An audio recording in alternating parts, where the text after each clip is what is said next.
Hello. Hello. I am Papachanam Joseph, one of the consultant endocrinologists at Lancashire Teaching Hospitals NHS Trust. Today, I'll be talking to you about complications of obesity. As you all know, obesity has become a major public health issue in the past 3 to 4 decades all over the world. It affects about 25 to 35% of adult individuals in the developed countries. Even in the developing countries, this has become a major health issue in the recent years.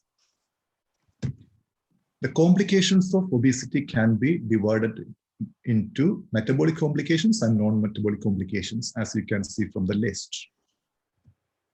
This diagram shows the schematic representation of complications of obesity in the different organs. For example, in the head, it can raise the pressure within the cranial cavity, causing idiopathic intracranial hypertension. It can also lead on to stroke and cataracts. In the lungs, it causes abnormality of the lung functions, obstructive sleep apnea, and hypoventilation.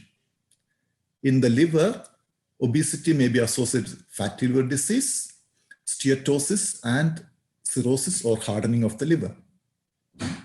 In the gallbladder, it causes gallstone formation, which may lead on to acute pancreatitis. In the heart, obesity can result in coronary artery disease that can lead on to heart attack. In the genital system, obesity may be associated with infertility, both in females and males. In females, for example, it causes abnormalities in menstrual cycles, polycystic ovary syndrome, and infertility, whereas in males, it causes hypogonadism and infertility. Obesity may be associated with metabolic complications such as diabetes, dyslipidemia, and hypertension.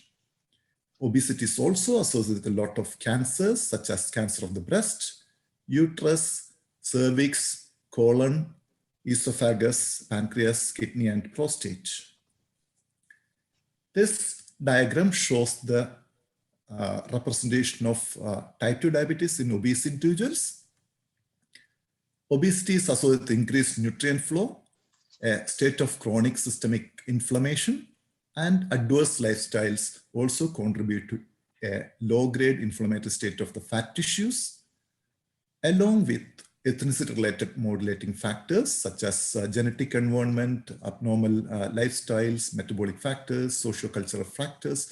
All these things causes a low-grade inflammation of the fat tissues. This in turn results in insulin resistance that causes type 2 diabetes mellitus.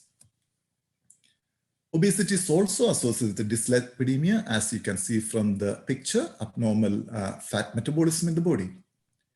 You can see insulin is not properly processed in obese individuals, resulting in lysis of the fat cells.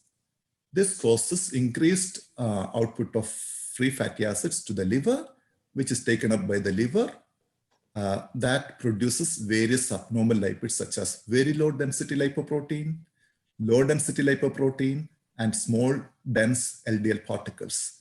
These abnormal lipids causes increased tendency for atherosclerosis or hardening of the arteries and narrowing of the arteries.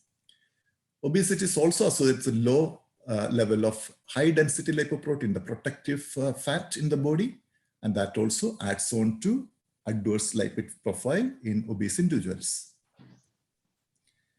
This diagram shows the relationship between obesity and fatty liver disease. You can see in a normal individual, there's a balance between the fatty acid intake and fatty acid output. Whereas in obese individuals, there's increased dietary fat, increased lysis of adipose tissue. All these factors causes increased free fatty acid uptake by the liver, increased synthesis and storage. Increased storage of fatty tissues in the liver causes a low-grade inflammatory state resulting in steatosis and steatohepatitis. This later leads on to hardening of the liver or cirrhosis of the liver. Cirrhosis is a major risk factor for liver cancers. This picture shows the relationship between obesity and gallbladder disease.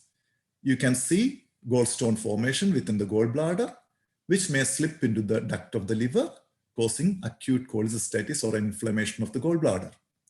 The stone, if it is slipping into the pancreas, it can cause acute pancreatitis. This complex picture shows the relationship between obesity and heart disease.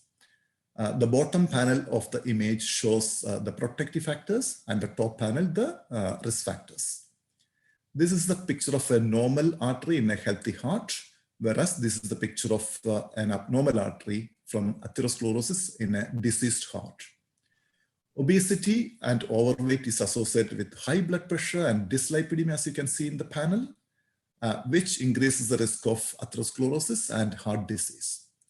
Heart diseases from obesity leads on to heart attack, stroke, systolic and diastolic heart failure, abnormality of the heart rhythms, and even death. Obesity is also closely interconnected with arthritis, as you can see from the picture. In obese individuals, there is gross inflammation resulting in production of various adipokines, the chemicals from the fat tissues, and other cytokines, which can be inflammatory. These chemicals, along with increased loading on the joints, causes destruction of the joint cartilage, in turn resulting in osteoarthritis of the joints. This picture shows the relationship between obesity and sleep apnea. In obese individuals, there is increased fat tissue in the throat that blocks the air passages when they go into the deeper stages of sleep, causing obstructive sleep apnea. And there is increased amount of fat tissue in the tummy, which presses the diaphragm between the tummy and the chest, causing underventilation of the lungs. This also causes worsening of the lung function. This complex picture shows the interrelationship between obesity and cancers. You can see in a normal individuals, there is less amount of adipose tissue, and in obese individuals, there is hypertrophy of the adipocytes. This hypertrophic adipocytes produce a lot of chemicals and hormones that in turn causes insulin resistance. Insulin resistance results in production of a lot of insulin, which is a stimulatory factor for growth everywhere in the body, and that may lead on to cancer. This picture shows the connection between obesity and infertility, both in females and males. In females, for example, you can see insulin resistance from obesity results in hyperglycemia or increased amount of glucose in the blood, which causes increased insulin secretion. This increased insulin secretion may disturb the pituitary gland, the master gland in the brain. Increased insulin production also changes the liver function, reducing the amount of sex hormone binding globulin production, which in turn increase the androgen levels or the male hormones in females.